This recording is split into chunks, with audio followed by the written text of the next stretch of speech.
It's really exciting to advocate for something you truly believe in, which is why I'm so thrilled that Bandwidth Conversations is being sponsored by Clearer this year. Clearer has genuinely revitalized my skin. This isn't another cream on the shelf. Clearer is bespoke, evidence-based skincare created by consultant dermatologist Dr. Emma Craythorne, one of the leaders in her field.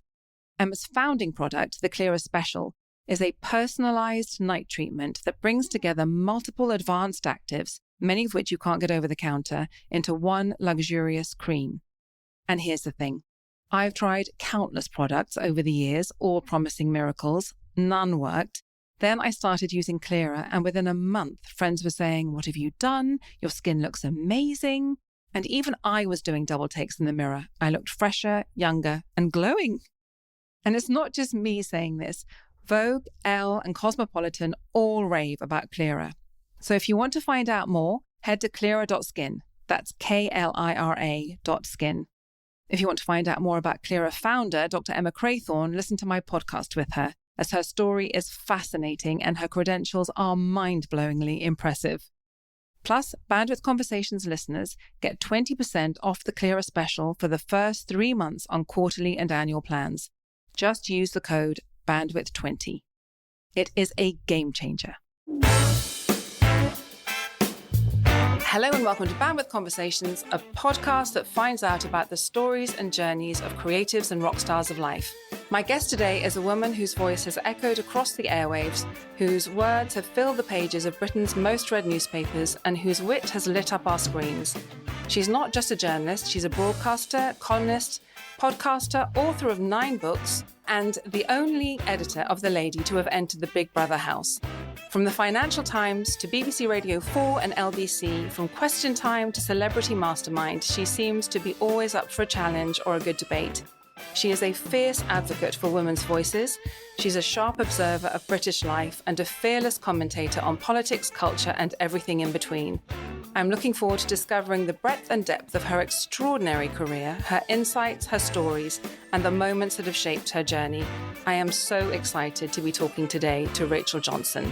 Katie, that's far too generous. Very nice introduction. Thank you very much. Well, it is Put like true. That, who could resist?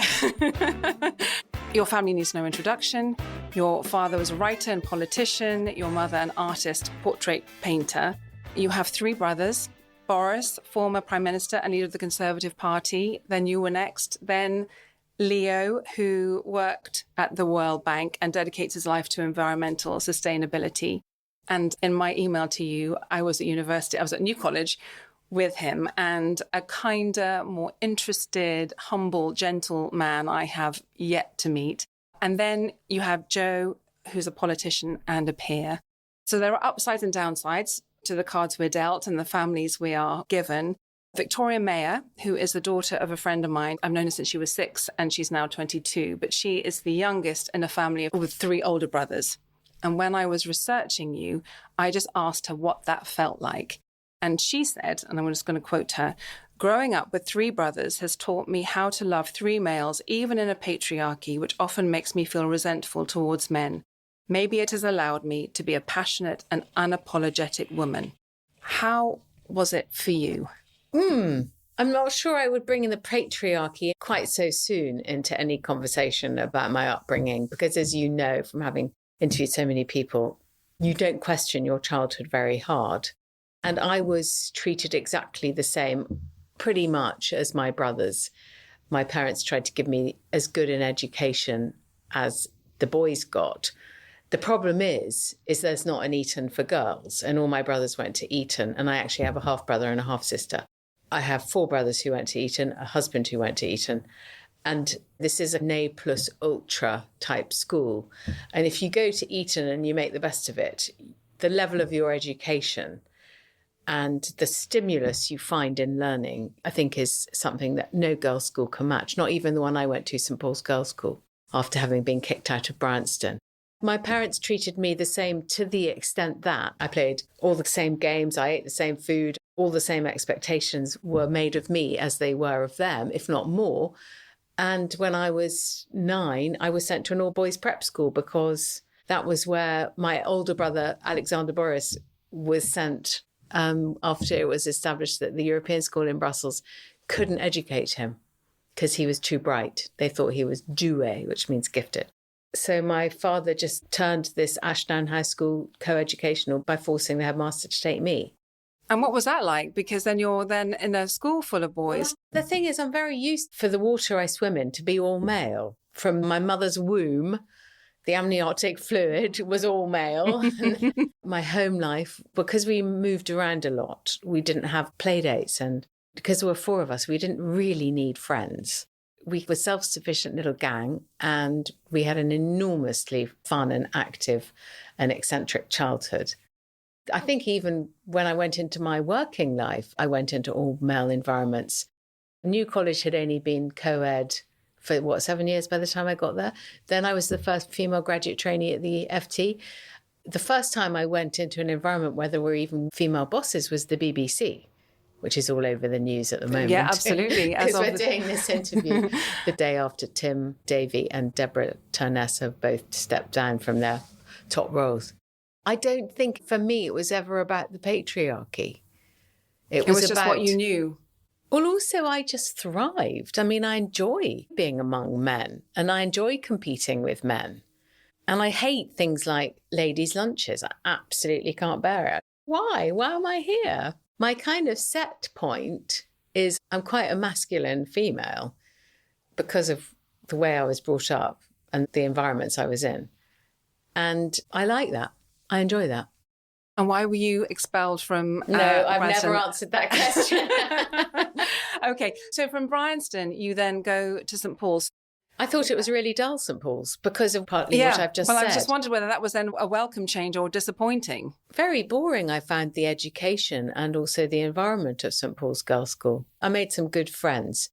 I found it lacked a kind of Viking energy that I need to get me going. And I didn't like the conformity of it. I found it a very conformist environment. And I also found it quite a deceitful environment in the sense that St Paul's Girls' School is very single-minded in its ambitions for its Pauliners. Yes. And that's good. They are endlessly ambitious and they say, you can do anything to girls. And it is wonderful. And they get great results and they incubate brilliant women. And all credit to them for that. But what they don't ever tell you is that in your 20s and in your 30s, you will be combining leading the vaccine workforce or whatever it was with running a family or looking after elderly parents. And maybe education doesn't ever prepare women for that business. Yes, for that reality. Yeah. And it's really boring conversation, the whole juggling conversation. The only other more boring conversation is the menopause. So let's not do that. But what I would say is that schools like St Paul's Girls' School, which is all I know really, should warn girls that if they want to have children, they should probably have them in their 20s and 30s. And in that case, they need to be strategic. They need to implant this notion of, I need to plan my life a bit more in the way that Michael Heseltine had his life plotted out on an envelope and he could execute every single point of that life. Become an MP, become Prime Minister, whatever it was, make a fortune in a company, because he knew his life would not be impeded by any domesticity or any emotional labour. You've kind of answered this already, but I grew up, I was an only child, and I had parents that for whatever reason didn't do A-levels. So everything I did was just brilliant in their eyes. I never had any pressure on me at all. Anything I did was a positive. But I just wondered, being in such a high achieving, I mean, you're a high achiever yourself, so maybe it didn't affect you. Oh, no, I'm the low achiever in the family. Well, if you're the low achiever. I'm the low achiever. I'm the only one of my siblings who didn't get an exhibition or a scholarship to Oxford or a first, I think. So I'm like the dunce. Does that weigh on you? Because, of course, you're not. To anyone else, you're super bright. I am of low intelligence compared to my siblings. But has that cowed you in any way? Has that weighed on you? Because, not. of course, you're not. I mean, you must in your brain know that you're not. Because then you wouldn't be going to Oxford and you wouldn't be doing any of these other things. No, I think getting into Oxford was a mistake, clerical error. Or, no, I think they felt sorry for me. Honestly, I still believe that. They let me in because there was a terrible family drama just before I sat Oxbridge. And I remember having a panic attack in one of the papers, The Greek Unseen or something. And I remember looking at the Greek Unseen, and it was Aristotle, and I hate Aristotle. Couldn't ever translate it. I found Plato quite difficult too. He's supposed to be the easy one. I remember looking at this bit of Aristotle and just, I could see the same word repeated throughout the piece of prose and not knowing what the main word meant. I couldn't translate the main word and thinking, I'll never be able to work it out. I'm never going to be able to translate this 300-word piece of prose. I'm never going to get into Oxford. My whole life is a failure, literally, because I couldn't translate one word. I completely flunked that paper, but I think I must have done all right in other papers. Then I presumed that Heather Brigstock, who is the High Mistress of St Paul's, when asked to give me a reference or whatever, I can't remember what the procedure was. I did 7th term Oxbridge, and I did classics very late in the day because I was going to sit for English, because that's what I wanted to read. And why did you change your mind? Well, I didn't. But my father said to me, Rachel, you'll never get in if you try for English because it's too competitive. You've got to do mods and greats. And I said, but I haven't done anything since the A-levels or whatever. And I was halfway through Oxbridge term. And he said, trust me. So I sat the Oxbridge exams pretty cold. Well, no wonder you didn't know the words then. Well, no, it's not that. It's just, I didn't really enjoy classics at St Paul's. When I got to Oxford, I absolutely loved it. So mods was a real grind. I don't know if you know about mods. I did mods, and that was for maths. For maths. So do 40 papers and whatever. Oh, well, I didn't have to do anything like that. Oh, God. Well, mods is a real slog, and I hated it, and I did really badly. I got a 2-2, and then I thought, they were right. They should have never had me. I did much better in finals. But people who say how well they did in finals and almost got a first are absolutely the scum of the earth. So that's not. Well, I got a 3rd in my finals. Your memory about not remembering that word, my memory was sitting there and having someone across from me saying, yes, yes, under their breath. And I absolutely didn't understand a word of any of it. Oh, my goodness. Couldn't understand the papers in finals. I couldn't understand them. That's me with a percentage, so don't worry. But why New College? Why did you pick New College? Because it was the sort of family college. I mean, one can't say that, and I didn't say that in the interview, but my grandfather was there, got a congratulatory first, and then went to become a prize fellow of All Souls. My uncle Edmund went there and was brilliant, but drank his way to a 4th.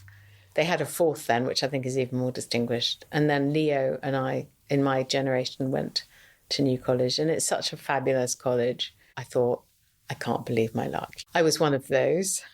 In the first year, you live in the new buildings. You have an odd scout. I had a really odd scout, but I did cuppers, the drama. I got involved in sport. I loved tennis. Did I play hockey? I don't think I did. I didn't really make that many friends in New College because I worked out, this is going to annoy everybody, because I had my older brother at Oxford. He was at Balliol in the year above. By the time I got to Oxford in 84, I actually made a list and I knew 100 people who were already at Oxford. Oh, my goodness. So I think I was nominated Pushy Fresher by, was it Charwell? Yes, it was Charwell. I think I was Pushy Fresher. Then I went on to edit ISIS in my second year.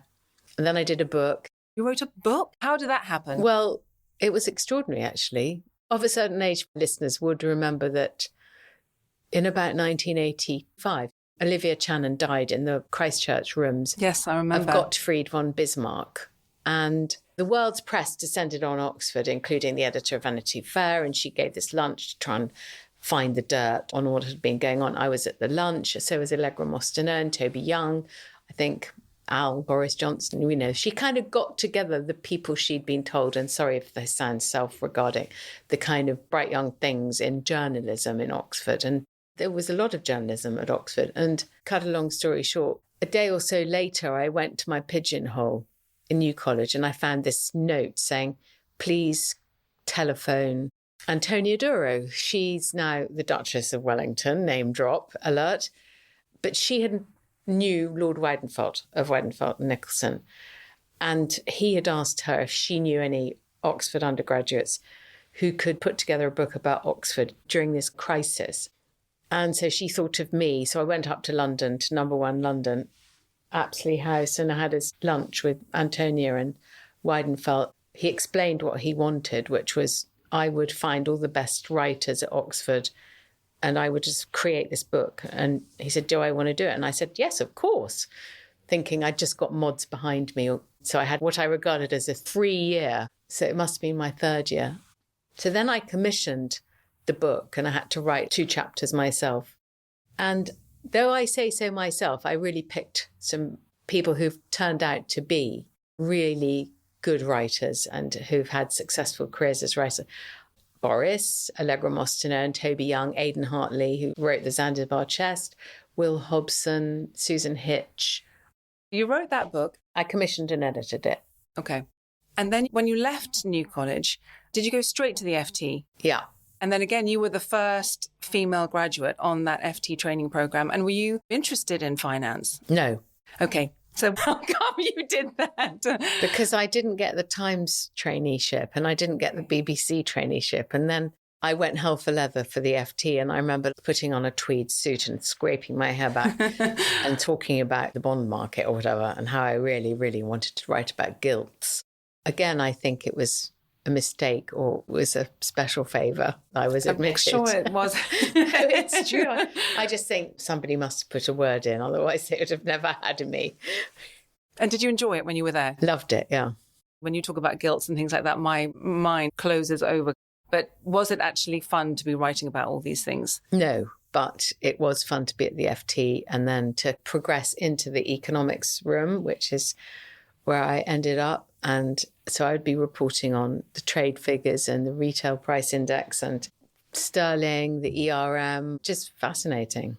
You've written now for pretty much all the major newspapers in the UK. Apart from The Guardian, although I have written a bit for The Observer when I was in Washington. There are so many elements to your career, so I thought we'd put them into 5 chapters.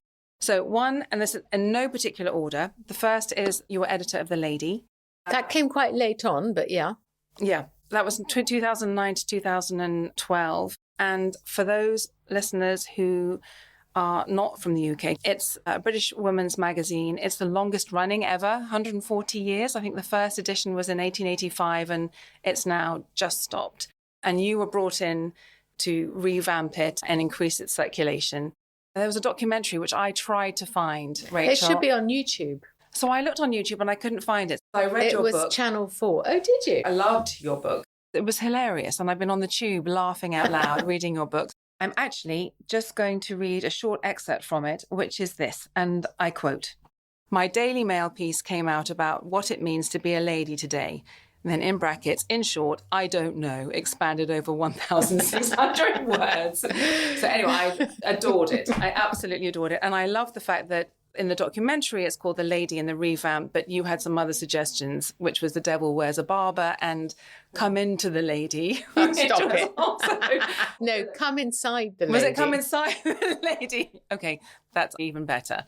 Diary of the Lady, my first year as editor. Was it mission impossible? Yeah, of course it was, because also our core readership was dying off or going into care homes. Magazines were in decline and the internet was eating our lunch. And the reason people were buying The Lady was really for the small lads, not for the glistening editorial, the interview with Judi Dench or the autumn walks and tasty treats kind of features. Yeah. And they were buying it because they wanted to find a housekeeper, or they're buying it because they wanted to find a nanny, or increasingly they were buying it because they wanted to find a carer. I had a fight with the publisher and I said, you are giving away the crown jewels if you put online all the small ads, the classifieds. And anyway, that's an argument I lost and the magazine is now folded. I'm not sure. They may have... It was a long time after you, though, because actually you did increase the numbers. I did get the circulation up, but it was a fight. When I arrived, I think the highest circulation I got was about 33,000, which wasn't bad. Which was a lot more than it was, though. Yeah, 27,000. What was your proudest moment? Of The Lady? Of The Lady. Oh, that's a good question. I can't really think. I'm so grateful and happy I had the opportunity to do it because every day was such fun. Every day was different, an absolute hoot, which is why I started keeping the diary, because I was supposed to be writing a novel and I was under contract to write a novel. And then when I started editing The Lady, I just thought, I've got to make a note of everything that's happening because this is so funny. So at one point, I was writing a novel, editing a weekly magazine, writing a book about editing a weekly magazine and having 3 children at home and a husband who wasn't well at the same time. And I remember people would say, so what else are you doing? You know that thing that men do to women? What else are you up to? So you're editing The Lady and writing a couple of books and you've got 3 children at home. What else are you up to? One of those things is full-time. No, I know, but I think it's always about men trying to squash women down who are doing anything. They want to reassure themselves that however much you're doing, it's still not enough and it's not important. Yes, I have met a lot of men like that. Not all, but a lot. Definitely not all, because they need to feel that what they're doing is what matters. And we are all very good at just answering that question as if it's not a problem. Yeah, but it does instill in you a sort of, because you don't want to have a fight and you don't want to blow your own trumpet, what happens is you default to self-deprecation. Yes. Which is, oh, I'm not doing anything. What you're doing. Gosh, how important you're in the Lords. Well done. How come? What do you actually do in the Lords? Clever of you to be given a peerage. Yeah. For giving money to the Tory party. Well done. Well done. Yeah. And then they get on a board and they get hugely well paid for doing 2 meetings a year. Yes. It must be such a nice way to wake up every morning thinking, I'm amazing. Yeah. Would be lovely, actually. Yeah, I'm king of the world. Whereas I just don't think women do. They think, right, whose birthday's coming up? What did I say I would do about that? I've got to organise that. And then I'm going to do this. And then the dishwasher's break. You know what I mean? Yes. Your world is like a word cloud of things that you've got to do. Sits in front of your vision all the time. It's really hard to just focus on that one thing because, you know, while you're focusing on that one thing, there are 10 other things that are spinning plates that are crashing. Yeah. Lady, I loved. Is there anything you would have done differently, looking back with hindsight? Probably. I had to sack a few people and I had to do that documentary for publicity. And I wouldn't have said that The Lady was a piddling little magazine that nobody cares about or buys on Channel 4 cameraman. But it did create an enormous drama, which brought huge amounts of more publicity to The Lady, a huge catfight between me and the fabulously eccentric and forthright Mrs. Budworth, the matriarch, who should have been the editor. And had it not been for the sexism within her own family, she would have been editor, not me. And that's what that fight was about. You ran for office. I know this is completely out of order. You were lead candidate for Change UK for the South West England constituency in the 2019 European Parliament elections. And I'm reading your book about it now, Rake's Progress. Thank you for reading my books. Crisis. I'm loving your books. But anyway, I'm halfway through this one right now. I think Contend only takes about 45 minutes to read. Well, and you're very busy. It's taking me a bit longer. But you're so brave, Rachel, because that was brave, yeah. That was incredibly brave. I sing with my girls once in a while, and usually the audience is very forgiving and appreciative. Comedians have a much tougher job. There is no goodwill if you're not funny. But even worse is if you're a politician when everyone is waiting for you to say the wrong thing or do the wrong thing. So that was incredibly brave for you to do that. And in the book, it said that I think it was the very first time that you were speaking in public, you were pushed to the front to talk about Change UK's policies. And you hadn't even had time to know. There weren't any policies. Yeah, I was doing an interview with Today programme and the reporter asked me, so what is different between Change UK and the Lib Dems? I mean, what are your policy differences? I couldn't think of any. No. So there was like a 9-second silence that they played out on the Today programme. Which and is horrible. My phone exploded. It sounded so dim-witted. But it was true. The fact is, there weren't any differences and there weren't any policies. And there I was live on the Today programme, or not, he did a pre-recorded package, in which Change UK then bombed. And then Times sent a reporter to do a big interview with me. When Change UK started, it was polling around 9%. Then it went down to 6%. And then it went down to 0%.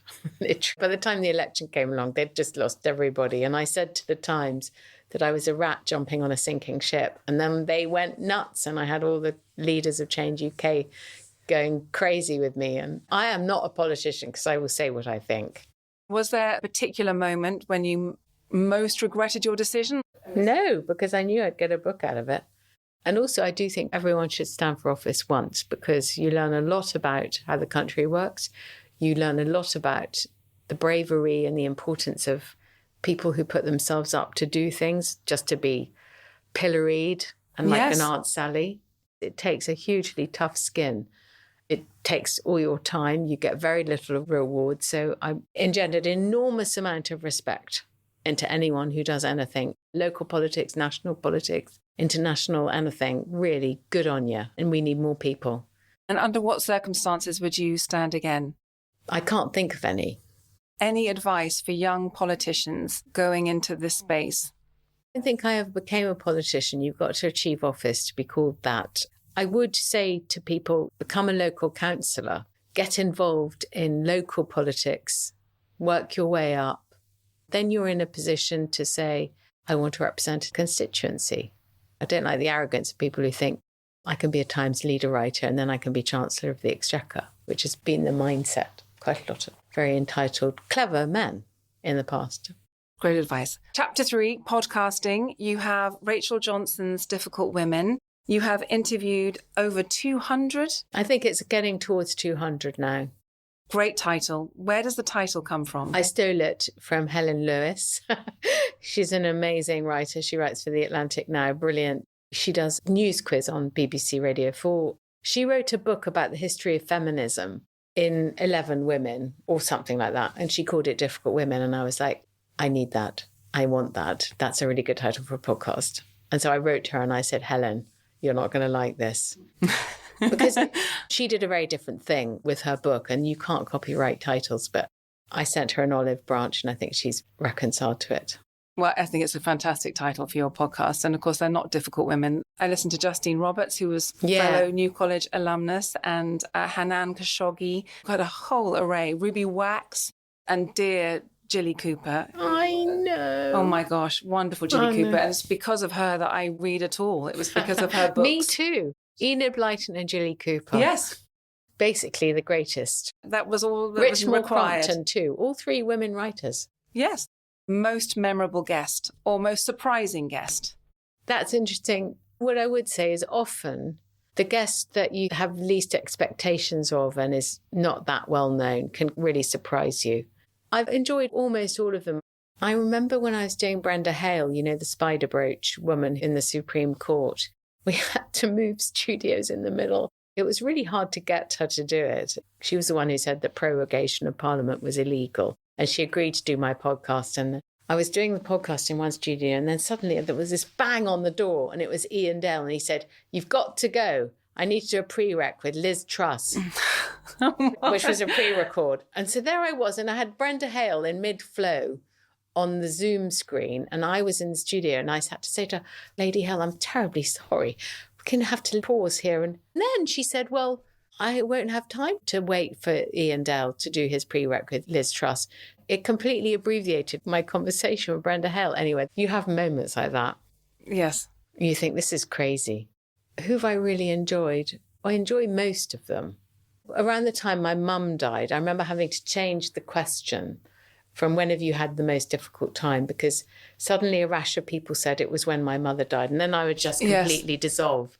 So I had to change the question to when have you had to be most difficult, which is a less interesting question, actually, than your most difficult time.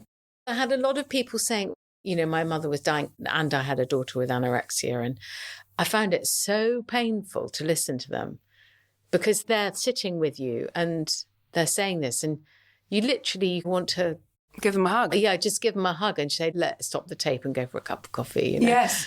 Yeah. But then you have to keep going and it's almost like you don't and then care. you have to say, but well, obviously... thank you very much, you know. Yes. Yeah, well, I won't do that to you then. No, don't. Today. I can talk about my mother now without immediately crying, yeah. Well, chapter 4, broadcasting. You now have a weekly radio show on LBC. Aren't 3 I hours. lucky?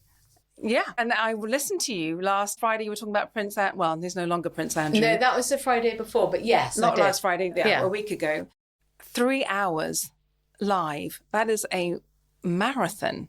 Could you just take us to that first Friday night where you're there in a room by yourself, presumably? The red light goes on and you have to try and entertain, not make an utter fool of yourself, not get yourself cancelled, not get yourself Ofcomed, keep the pace going, try and remember who the Chancellor is, when the budget is, what she's going to do, what the Resolution Foundation has said.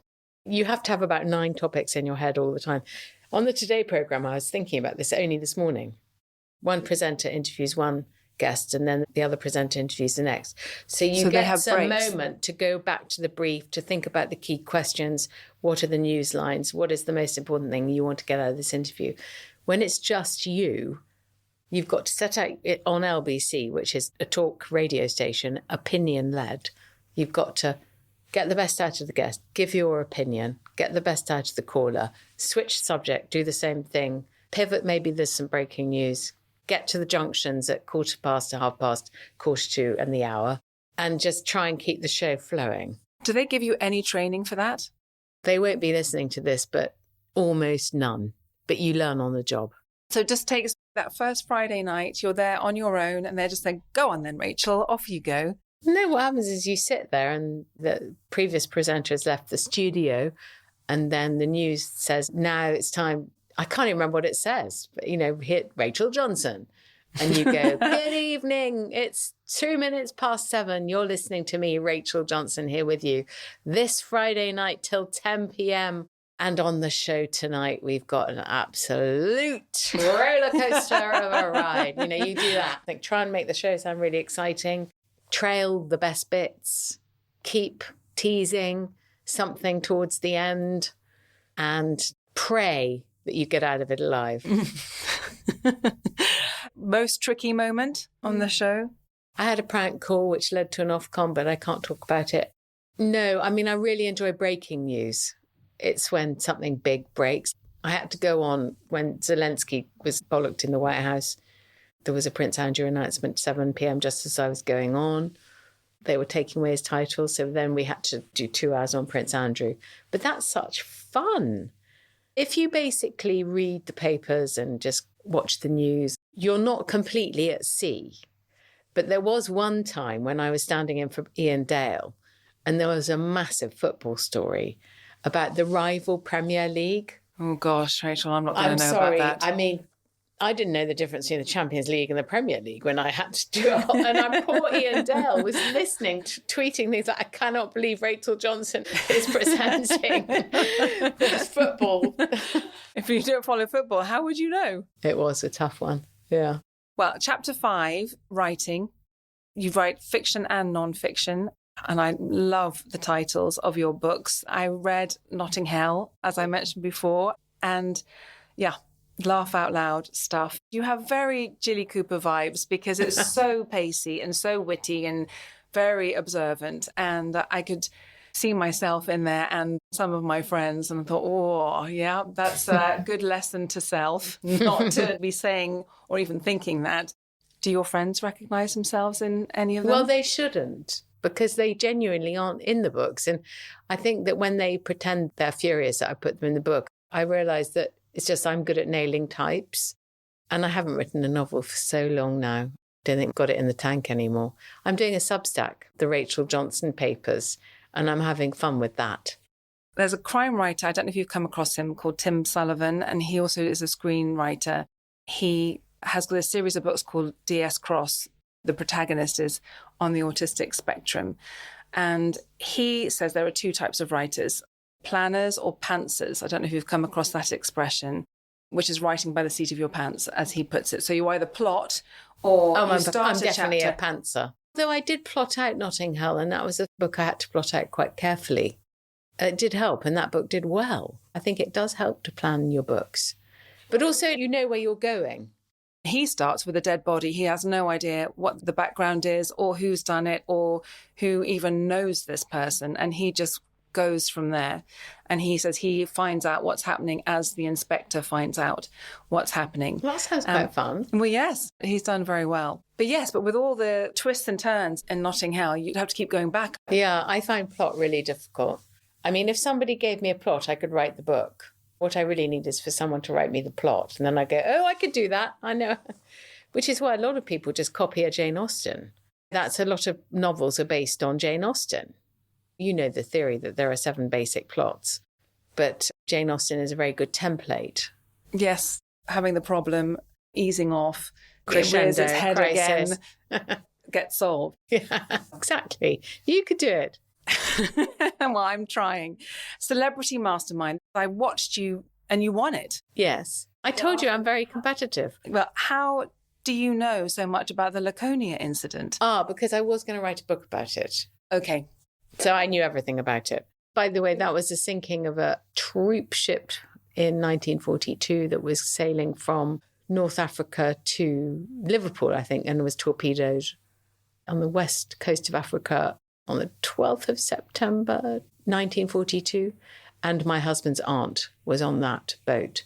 Oh, gosh. And she was put into a lifeboat, pregnant by her lover, and died the day before the lifeboat made landfall. Oh, my goodness. So amazing story. Just an amazing story. You could revisit I it might. and write I've it. kept all the research I've done. Reality TV, I interviewed recently a fellow New College alumnus who is called Alexander Dragonetti, and he was in season 3 of The Traitors. And he was saying Civilian traitors. Yes, not celebrity. And he had the most marvellous experience. What has your experience been with reality TV? I loathe it, apart from when I did Celebrity Best Home Cook, which was great fun. And I did Celebrity SAS when I went to New Zealand and had to train as a Special Forces. Oh my goodness, I loved. didn't know that. Yeah, that was a couple of years ago. How much training did you get? Well, you were supposed to be very fit when you got there, but of course I didn't, because it was like Wimbledon and Pims and everything. So I got there and I couldn't run, carrying a 45k pack. It's hard enough just walking with that. I know. You had to run up hills like this. I hated it. I loved it and I hated it. It was beautiful, New Zealand, and it was freezing, and I was in a barracks with these others. How many people? About 15, and then it went down. And how does it go down? You're either hand in your armband because you can't cope, lots of people do that, or you're injured and you're medevaced out, or you are told to go by the directing staff because they think you're holding up the group. Right. And which were you?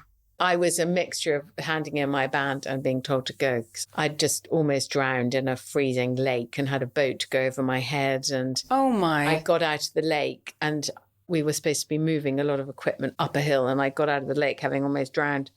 And I said, where do I change? And they was like, you're useless, you useless baggage. And so I had to run around carrying cans of petrol up a hill. And then they said, you're behind your group. You're supposed to be leading this group. If you don't catch up with the group, you have to run another 12 kilometres. And I was like, okay, that's it. I'm out. Oh, good for you. You're surrounded by manly men. So when you go and meet up, you don't necessarily sit around the table and talk about feelings. You go and do an activity. Yes. Like go to cricket nets. In a moment of crisis, who do you turn to? Probably my brother Leo. Well, I can understand, because I think I might turn to him as well, even though I have. He's available. Yeah, probably Leo. He's wonderful. All my brothers are wonderful. But he's probably the one who's most understanding and empathetic. Could you describe a low moment? Goodness me, just feeling that after I finished a show, the bits I wish I'd done better, the bits you fluff, those ones. I just always want to do better. Do you ever get better at not berating yourself? Not really. No. For creatives, thinkers, for anyone daring to be difficult, what advice could you give them? Never think you're being pushy when you're asking for something, especially if you're female. Because if you don't ask, nobody's going to offer it often. You think people will notice that you haven't had a pay rise or notice that it's your turn to do something, but they won't.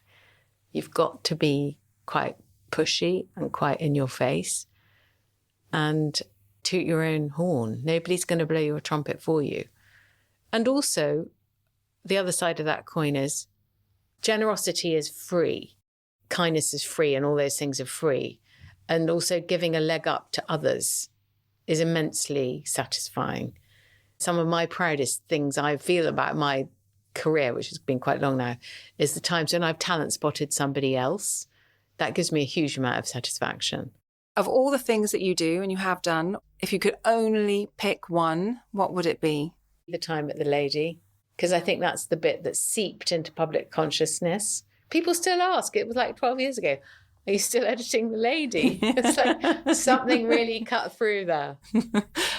Eleanor Roosevelt said, I'm sure you've heard it, but women are like tea bags. You don't know how strong they are until you dip them in hot water. So to you, Rachel, a strong woman, resilient woman, and with your definition, difficult woman. Thank you so, so much for talking to us. It wouldn't happen if it wasn't for New College. So thank you so much for being here today. Thank you very much, Katie. And thank you very much to my old college. You've been listening to Bandwidth Conversations. Thanks to Anna B., Head of Marketing, to all at the podcast consultant, to Bagawire for the music, to the Money Maze podcast. Thank you for listening. Any feedback, please email me, katie@bandwidthconversations.com. Please sign up on our website, www.bandwidthconversations.com, so we can notify you about new podcast releases. We hope to see you again soon.